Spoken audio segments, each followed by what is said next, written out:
Agriculture جناب speaker, زراعت ملکی معیشت میں ریڑھ کی ہڈی کی حیثیت رکھتی ہے۔ زراعت کا ملکی معیشت میں حصہ تقریباً 34% ہے، جس سے ملکی معیشت کے لیے زراعت کی اہمیت کا اندازہ ہوتا ہے۔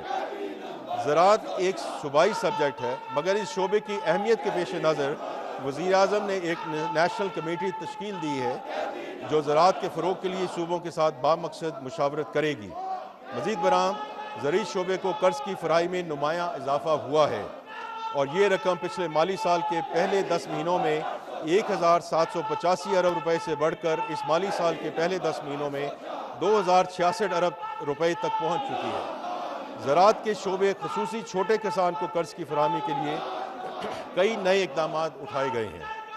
ایک نیا کلین فنانسنگ فیسلٹی پروگرام شروع کیا جا رہا ہے، جس کے تحت بینک چھوٹے کسانوں کو بغیر کسی ضمانت کے 1 لاکھ روپے تک کے قرضے فراہم کریں گے۔ یہ رقم ڈیجیٹل سسٹم کے ذریعے کسانوں کے ای والیٹس میں ٹرانسفر کی جائے گی۔ چھوٹے کسانوں کو دیے جانے والے قرضوں پر حکومت بینکوں کو پورٹ فولیو پر 10% فرسٹ لاس کوریج دے گی۔ یہ سہولت ایسے علاقوں میں فراہم کی جائے گی جہاں فنانسنگ کی سہولت میسر نہیں ہے۔ اس اسکیم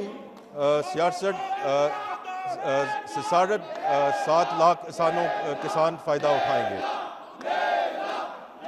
حکومت پاکستان نے بیج کے شعبے کی بہتری کے لیے اہم اقدامات کیے ہیں، جن میں national seed development and regulatory authority کا قیام شامل ہے تاکہ معیاری موسمیاتی تبدیلیوں کے مطابق بیجوں کی فراہمی کی یقینی بنائی جا سکے گی۔ وزارت قومی غذائی تحفظ و تحقیق نے بیج کے نظام کو ڈیجیٹل بنیادوں پر منظم کرنے کا عمل شروع کیا ہے، جس میں کمپنی رجسٹریشن، تجدید، بیج کی تصدیق، نگرانی اور نفاذ شامل ہیں۔ نجی شعبے کی تحقیق اور سرمایہ کاری کے فروغ کے لیے بھی اقدامات کیے جا رہے ہیں۔ نیشنل سیڈ پالیسی 2025 اور national agriculture bio technology policy 2025 منظوری کے آخری مراحل میں ہیں، جبکہ پلانٹ بریڈر رائٹس ایکٹ کو بھی ترجیح دی جا رہی ہے تاکہ اختراع کی حفاظت اور تحقیق و ترقی کو فروغ دیا جا سکے۔ کپاس کی فصل کی بحالی کے لیے بھی مربوط کوششیں کی گئی ہیں، جو پاکستان کی معیشت اور ٹیکسٹائل صنعت کا ستون ہے۔ اگرچہ حالیہ برسوں میں کپاس کی پیداوار میں کمی ہوئی، تاہم 2023 میں مثبت پیش رفت دیکھنے میں آئی اور 2024 میں حکومتی کوششوں کے باوجود موسمی مسائل کے باعث پیداوار متاثر ہوئی۔ حکومت ہر ممکن کوشش کرے گی کہ کپاس کی کاشت کے اعتماد کو بحال کیا جا سکے۔ ایگریکلچر کے حوالے سے ترقیاتی بجٹ میں شامل منصوبوں کی تفصیل میں آگے چل کر بیان کروں گا۔ Special investment facilitation council SIFC نے پاکستان میں سرمایہ کاری کے فروغ اور کاروباری ماحول کو بہتر بنانے کے لیے ایک مرکزی پلیٹ فارم کے طور پر نمایاں مقام حاصل کیا ہے۔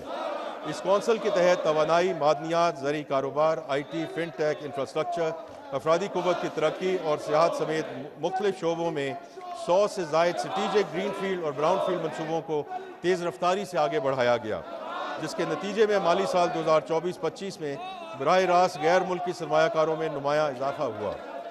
نجکاری اور پبلک پرائیویٹ پارٹنرشپ اور نجی شعبے کے فروغ میں بھی SIFC نے اہم کردار کیا۔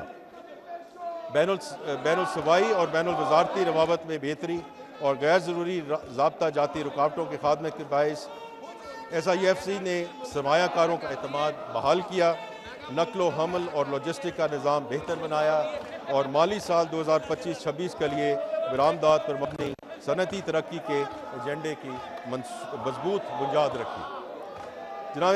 جناب اسپیکر، یہ بجٹ ایک کمپیٹیٹیو اکانومی کے لیے ترتیب دی گئی حکمت عملی کا آغاز ہے جو برآمدات کو بڑھائے گی، زر مبادلہ کے ذخائر میں اضافہ کرے گی تاکہ ادائیگیوں میں عدم توازن سے بچا جا سکے اور ساتھ ہی ساتھ اکنامک پروڈکٹیوٹی کو فروغ دیا جا سکے۔ مختصراً ہمارے بجٹ کی حکمت عملی یہ ہے کہ ہم بنیادی تبدیلیاں لا کر معیشت کے DNA کو تبدیل کریں۔ جناب اسپیکر، اب میں مالی سال 2025-26 کے بجٹ کے اہم خدوخال پیش کرتا ہوں۔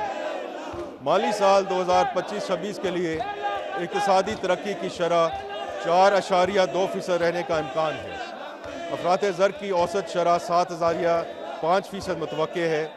بجٹ خسارہ GDP کا 3.9%، جبکہ پرائمری سرپلس GDP کا 2.4% ہوگا۔